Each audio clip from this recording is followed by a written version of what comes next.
오늘 하나님께서 우리에게 주시는 말씀은 요한계시록 1장 12절에서 16절 말씀입니다. 몸을 돌이켜 나에게 말한 음성을 알아보려고 돌이킬 때 7 금촛대를 보았는데 촛대 사이에 인자 같은 이가 발에 끌리는 옷을 입고 가슴에 금띠를 띠고 그의 머리와 털의 희기가 흰 양털 같고 눈 같으며 그의 눈은 불꽃 같고 그의 발은 풀무불에 단련한 빛난 주석 같고 그의 음성은 많은 물소리 같으며 그의 오른손에 7별이 있고 그의 입에서 좌우에 날성검이 나오고 그 얼굴은 해가 힘있게 비치는 것 같더라. 아멘. 아멘. 아멘. 우리는 종종 나는 세상에서 참으로 작고 미약한 존재이구나 라는 것을 느낄 때가 있습니다. 가끔 대기업의 그 본사 건물이나 아주 고급 호텔에 들어갈 때 우리는 왠지 주눅이 듭니다. 누가 와서 왜 오셨습니까? 물어볼 것 같아요. TV에서 세계를 움직이는 거대 기업의 투자나 수익에 대한 뉴스를 들으면서 하필 내 계좌에 잔고가 비어있는 것을 확인할 때, 직장에서 올해 대규모 정리해고를 한다는 소식을 들을 때, 인터넷의 정치 기사를 보고 분노하며 댓글을 달지만 권력자들은 눈 하나 깜짝하지 않고 뻔뻔한 행보를 이어갈 때, 가족 중에 누군가 큰 질병에 걸렸다는 소식을 들을 때, 그리고 세상으로부터 손가락질 받는 교회의 추한 기사를 뉴스에서 또 보게 될 때, 우리는 내가 세상에서 할 수 있는 것이 과연 무엇인가? 나는 세상에서 얼마나 미약한 존재인가? 라는 생각을 하게 됩니다. 세상은 너무나 거대한데, 화려한데, 하나님의 백성이라는 나는 너무나 작고 초라해 보이는 것입니다. 주님의 말씀은 언제나 영원한 천국을 가리키지만 현실은 너 자신을 알라는 손가락질을 해대는 것 같습니다. 그럴 때 우리는 나의 믿음과 소망으로 이 세상을 이기고 하나님 뜻을 위해 살아야지 라는 생각보다, 그래, 내 주제를 알아야지, 너무 신앙 앞세우지 말고 이 거대한 세상의 가치관에 적당히 순응하며 살아야겠다 하며 조용히 뒷걸음질 치는 나 자신을 보게 된다는 것입니다. 그런데 여러분, 우리는 과연 우리 자신을 제대로 알고 있는 것일까요? 우리가 믿는 예수님이 어떤 분이신지 우리는 제대로 알고 있는 것일까요? 그 예수님 때문에 그분의 교회인 우리가 얼마나 놀라운 존재인지 우리는 제대로 알고 있을까요? 우리 주님은 우리가 그것을 제대로 알기를 원하십니다. 알려주고 싶어 하십니다. 그래서 쓰여진 성경이 바로 요한계시록입니다. 계시라는 말은 감추어졌던 것을 열어 보인다, 밝히 드러낸다는 의미입니다. 우리는 이번 송구영신 예배 때 요한계시록의 첫 번째 말씀을 들었습니다. 요한은 자신을 소개하면서 우리 모든 그리스도인이 이 땅에서 동일하게 경험하는 모습을 그가 명확하게 요약했습니다. 나 요한은 너희의 형제요, 예수의 환난과 나라와 참음에 동참하는 자라 했습니다. 그리고 요한은 자신이 겪고 있는 일을 이렇게 소개합니다. 나는 하나님의 말씀과 예수를 증언하였으므로 말미암아 밤모라 하는 섬에 있었더니, 요한은 복음을 전했다는 이유로 밤모라는 섬에 유배를 당해 있었습니다. 죄인들을 잡아 가두는 섬, 먹을 것, 마실 것, 지낼 것 모든 것이 결핍되어 있고 생존조차 보장되지 않는 섬에서 요한은 고달픈 하루하루를 보내고 있었습니다. 더군다나 그곳에는 교회도 성도도 예배도 없었고 그는 너무나 외롭고 처량한 시간들을 보내고 있었습니다. 그런 그에게 신앙은 과연 무엇이며, 주님은 어떤 분이며, 교회는 어떤 존재였을까요? 그런데 그런 고난과 심리적 혼란은 사도 요한만 경험하는 것이 아니었습니다. 당시 로마 제국과 헬라 문화의 거대한 위용 앞에서, 특히 도미티안 황제의 잔혹한 박해 속에서 원형 경기장의 사자밥으로, 또 밤거리를 밝히는 인간 횃불로 태워져 순교를 당하며 고난받던 초기 기독교회의 모든 성도들이 경험하는 일이었습니다. 그때 성도들은 늘 고민하며 질문했을 것입니다. 신앙은 무엇이며, 교회는 무엇이며, 주님은 누구인가? 얼마나 많은 사람들이 너희 주님은 어디 계시냐, 너희 주는 죽었다 하지 않았겠습니까? 그런데 그런 고민과 고난 가운데 있는 교회를 위해 어느 날 우리 주님이 찾아오셨습니다. 그리고 자신을 나타내 보이시며 교회와 세상의 실상을, 그 과거와 현재와 미래의 일을 명확하게 보여주셨습니다. 사도 요한을 위해서만 아니라, 그 시대 교회를 위해서만 아니라, 오고 오는 모든 시대, 이 마지막 때를 살아가는 신약의 모든 교회를 위해 주님은 놀라운 계시를 열어 보이셨고, 이 계시가 신구약 성경의 마지막 결론이 되게 하셨습니다. 그러니 여러분, 이 요한계시록이 얼마나 중요한 성경입니까? 그래서 3절에 이 예언의 말씀을 읽는 자와 듣는 자와 그 가운데 기록한 것을 지키는 자가 복이 있다고 하셨습니다. 여러분, 이 요한계시록의 첫 번째 메시지가 무엇입니까? 바로 우리 주 예수 그리스도는 살아계신 하나님이라는 사실입니다. 그냥 살아계신 정도가 아니라 과거와 현재와 미래의 세상을 다스리시는 역사의 주관자이시며 만왕의 왕이시며 교회의 주인이시며 우리의 주님이시라는 것입니다. 아멘이십니까? 사도 요한이 가장 먼저 본 모습은 7 금초대 사이에 계신 주님이었습니다. 10절에 요한은 주의 날에 아마 홀로 예배를 드리고 있었던 것 같습니다. 그때 이 요한이 성령에 크게 감동이 되었는데 갑자기 자기 뒤에서 나는 나팔 소리 같은 큰 음성을 듣게 됩니다. 그 내용이 이랬습니다. 네가 보는 것을 두루마리에 써서 에베소, 서머나, 버가모, 두아디라, 사데, 빌라델비아, 라우디게아 등 7 교회에 보내라 하셨습니다. 난데없는 이 큰 음성에 요한이 얼마나 놀랬겠습니까? 그래서 요한은 잠시 정신을 잃는 듯 했지만 정신을 차리고 누가 이렇게 말씀하는지 보려고 몸을 돌이켰는데 자기 뒤에 방금까지 없었던 금촛대 7개가 보였고 그 금촛대 사이에 인자 같은 이, 즉 주님이 계신 것이 보였습니다. 여러분, 요한계시록은 굉장히 시각적인 성경입니다. 이 계시록에서 보여지는 한 장면 한 장면은 그 자체가 메시지인 상징 언어입니다. 이것을 알고 요한계시록을 읽어야 이 말씀들이 해석이 됩니다. 자, 그렇다면 이 7 금촛대 사이에 계신 주님은 어떤 메시지를 보여주고 있습니까? 7 금촛대는 세상의 모든 교회를 상징하는 이미지입니다. 여러분, 요한계시록에서 7이라는 숫자가 굉장히 자주 나옵니다. 7 재앙, 7 나팔, 7 뿔, 7이라는 숫자가 계속 나오는데 이 7은 단순한 숫자가 아니라 모든 이라는 의미를 가진 완전수로 해석해야 합니다. 그러므로 7 금촛대는 이 세상의 모든 교회를 가리키는 상징적인 의미입니다.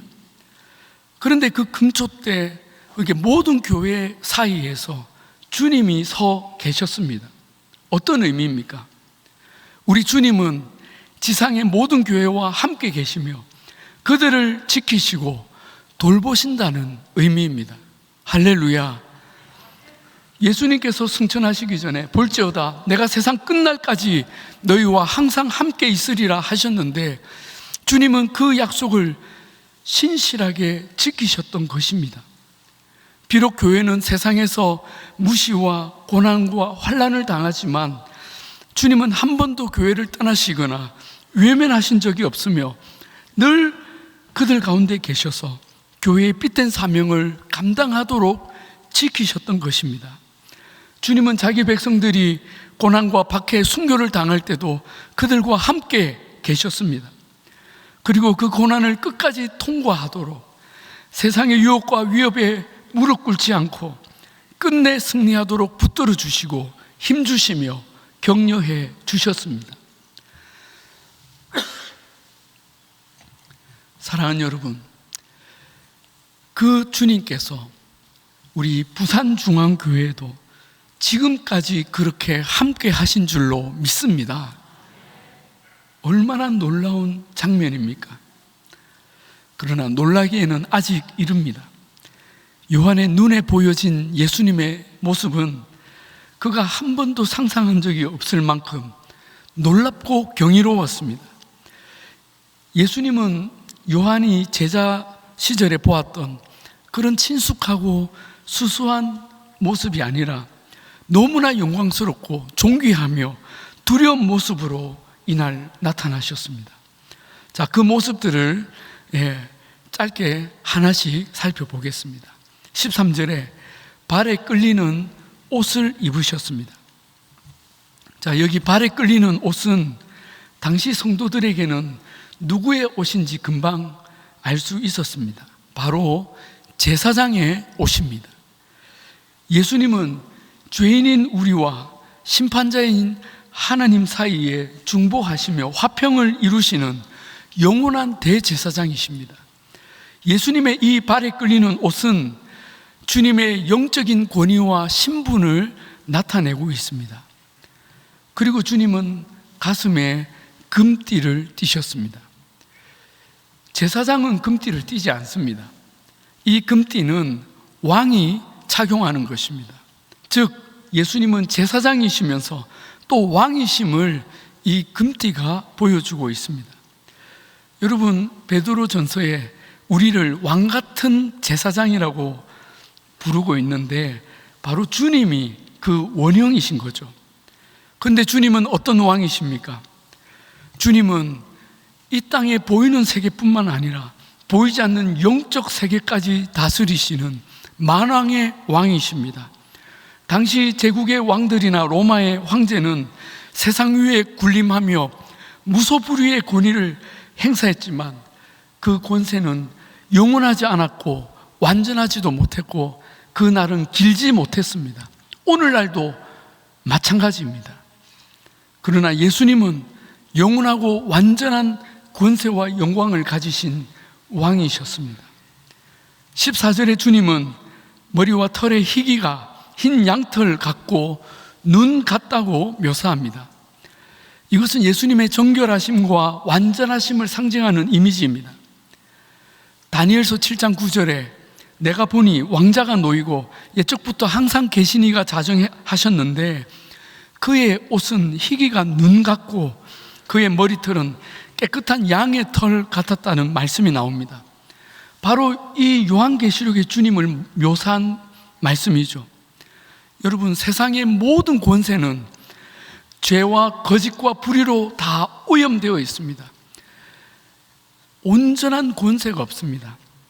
그러나 하늘 왕자의 주님의 권세는 어떤 오류도 거짓도 회전하는 그림자도 없으신 순전한 권세이고 진실한 권세입니다. 또한 주님의 눈은 불꽃 같다고 했습니다. 여러분, 저는 사람 중에 이런 분을 만날까 봐 겁이 납니다. 얼마나 무섭겠습니까? 여러분, 눈이 불꽃 같다는 것은 모든 것을 꿰뚫어 보시는 전지하신 하나님의 눈을 표현한 것입니다. 여러분, 우리 주님이 어느 날 제게 오셔서 갑자기 유현아 이렇게 부르시면서 저를 가만히 쳐다보시면 제가 어떤 마음이 들겠습니까?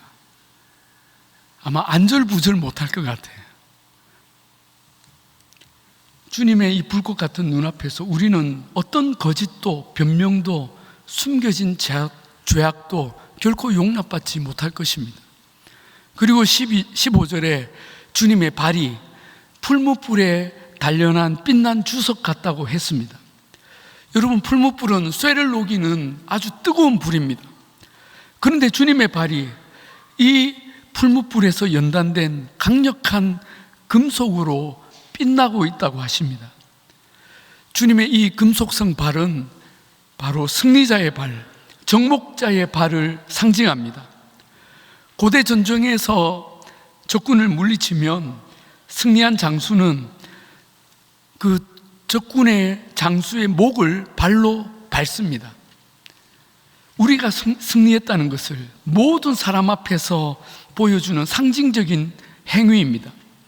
그런데 우리 주님은 누구의 목을 그렇게 밟는 것입니까? 로마서 16장에 평강의 하나님께서 속히 사탄을 너희 발 아래에서 상하게 하시리라 하셨습니다. 바로 원수 마귀, 옛뱀이라고도 하는 사탄의 목을 밟는 것입니다. 창세기 3장 15절에 여자의 후손이 뱀의 머리를 상하게 할 것이라는 그 예언을 주님이 십자가에서 성취하셔서 원수 마귀의 머리를, 그 목을 발로 짓밟으시는 것입니다. 그리고 주님의 음성이 많은 물소리와 같았다고 표현합니다. 이것은 주님의 음성이 단순히 크다는 것을 넘어서 물이 바다를 덮음같이 주님의 음성의 권세와 능력이 이렇게 온 세계를 덮을 만큼 크고 웅대하다는 것을 표현한 것입니다. 여러분, 세상의 왕들이나 권력자도 그 말에 힘과 권세가 있습니다. 그러나 그 힘과 권세는 온 세상을 덮지 못합니다. 자기가 부리는 그 일부 영역에만 국한되죠. 그러나 우리 주님의 말씀은 물이 바다를 덮음같이 온 세상을 덮는 완벽하고 절대적인 권세입니다. 아멘이십니까? 그리고 16절에 그의 오른손에 7별이 있다고 하십니다. 여러분, 7별은 20절에서 주님이 친히 해석해 주셨습니다. 7별은 7교회의 사자요 7촛대는 7교회니라. 여러분, 7별은 7교회 사자라고 했습니다. 이 사자는 헬라어로 앙겔로스인데 그냥 단순히 풀이하면 천사입니다. 그러나 이 앙겔로스의 역할을 볼 때 이 뜻은 주님이 그 7교회에 보내신 일꾼들, 즉 목회자를 가리킨다고 대부분의 학자들이 해석합니다. 주님은 당신의 종들을 보내셔서 지상의 교회들을 섬기게 하셨습니다. 그리고 주님은 각 교회의 사자들을 당신의 오른손으로 붙잡고 계십니다. 여러분, 오른손은 주님의 권능을 상징합니다. 즉 주님께서 권능의 손으로 자기 종들을 붙잡고 지키신다는 뜻입니다. 여러분, 왜 이렇게 하십니까? 그것은 교회가 이 세상 속에서 끊임없이 영적 전쟁을 치르는데 주님은 이 종들을 그 승리를 위한 모략으로 삼으셨기 때문입니다. 다시 말하면 이 전쟁에서 주님은 이 종들을 통해 모든 명령을 전달하고 그 명령대로 교회가 싸우게 하셨기 때문에 주님의 말씀을 맡은 종들은 주님의 모략이고 요즘 말로 주님의 전략 자산인 것입니다. 그래서 주님이 오른손으로 그들을 붙잡고 계십니다. 얼마나 중요한 역할입니까? 그런데 여러분, 그렇기 때문에 그 종들이 주님의 명령을 제대로 전하지 않고 그 명령대로 살지 않으면 어떻게 되겠습니까? 이들이 주님의 손에 있죠. 주님께서 손을 조금만 더 세게 쥐시면 해결이 됩니다. 주님이 처리하시죠. 두렵고 떨림으로 그 일을 감당해야 합니다. 그리고 16절에 주님의 입에서 좌우에 날선 검이 나온다고 했습니다. 여러분, 이 검은 무엇을 상징합니까? 우리는 쉽게 말씀의 검이라고 생각하기 쉬운데 요한계시록 19장 15절에 더 정확한 의미가 나옵니다. 그의 입에서 예리한 검이 나오니 그것으로 만국을 치겠고 친히 그들을 철장으로 다스리며 또 친히 하나님 곧 전능하신 이의 맹렬한 진노의 포도주 틀을 밟겠다고 하십니다. 그러므로 여기 입에서 나오는 검은 바로 심판과 멸망의 검을 의미합니다. 예수님은 이 세상 마지막에 심판주로 오셔서 그 입의 말씀으로 열방과 민족들을 심판하실 것입니다. 그리고 마지막에 주님의 얼굴이 해가 힘있게 비치는 것 같았다고 표현합니다. 여러분, 해를 똑바로 볼 수 있는 분이 있습니까? 그 빛이 너무 강렬해서 우리는 제대로 볼 수가 없습니다. 그런데 우리 주님의 얼굴이 그 해보다 더 힘있게 비치고 있다고 하십니다. 여러분, 우리는 우리 주님의 얼굴을 감히 쳐다보지 못할 것입니다. 그것은 눈이 부셔서라기보다 주님이 너무나 영광스럽고 너무나 거룩하며 너무나 그 하나님의 권위와 능력에 압도되었기 때문에 우리는 주님의 얼굴을 볼 수 없는 것입니다. 여러분, 예수님은 이러한 모습으로 사도 요한에게 나타나셨습니다. 그리고 당시의 교회와 오고 올 모든 시대의 교회들에게 이 모습으로 자신을 나타내 보이셨습니다. 이걸 보고 요한은 기절을 합니다. 예전에 요한은 예수님 품에 자기 얼굴을 기댈 만큼 친근한 사이였는데 지금은 감히 그 얼굴을 쳐다보지도 못하고 기절을 한 것입니다. 여러분, 왜 주님은 당신의 백성들 앞에 이 모습으로 나타나신 것일까요? 왜입니까? 그것은 이 세상의 고난과 박해 속에 낙심하고 흔들리는 당신의 백성들에게 현실과 영적 세계의 실상을 보여주고 이 나라와 역사의 주관자가 누구인지, 주님이 우리에게 어떤 분인지, 교회는 어떤 존재인지를 보여주기 위해 이러한 영광과 권능의 모습으로 나타나신 것입니다. 그리고 말씀하십니다. 두려워하지 말라. 나는 처음이요 마지막이니 곧 살아있는 자라. 내가 전에 죽었었노라. 볼지어다 이제 세세토록 살아있어 사망과 음부의 열쇠를 가졌노니 그러므로 네가 본 것과 지금 있는 일과 장차 될 일을 기록하라 하십니다. 사랑하는 여러분, 우리 주님은 살아계신 하나님이십니다. 세상의 어떤 누구와도 비교할 수 없는 영광과 위엄과 권능으로 지금도 우리 곁에 계시며 과거와 현재와 미래의 교회를 다스리시고 지키시고 이 현실의 세계와 영적 세계를 심판하실 영원하신 하나님이십니다. 모든 시대의 싸움에서 교회가 승리할 수 있는 열쇠를 가지시며 우리를 위해 그 역사의 문을 열고 닫으십니다. 그러므로 여러분, 우리 교회는 영광스러운 공동체입니다. 우리 주님이 영광스러우시기에 그의 몸인 교회는 여전히 영광스러운 존재입니다. 아멘입니까? 우리는 이 영적 사실을 알아야 합니다. 세상에서 무시와 고난을 당하는 삶을 살지라도 교회는 우리 주님의 권위와 영광이 머무르는 거룩한 공동체인 것입니다. 누구도 교회를 향해 비난하거나 무시하거나 짓밟을 수 없는 것입니다. 그리고 교회를 세상의 기업이나 친교단체나 정치단체 수준으로 전락시켜도 안 되는 것입니다.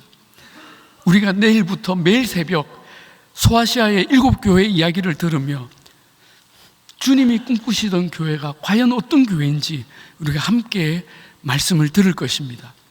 우리 부산중앙교회가 설립 80주년을 맞는 올해 주님이 우리 교회에 허락하신 그 영광과 권세와 정체성을 우리 가운데 충만하게 회복하고 이 세상 속에서 주님의 사명을 온전히 다하는 복된 공동체가 되기를 우리 주님의 이름으로 축복합니다.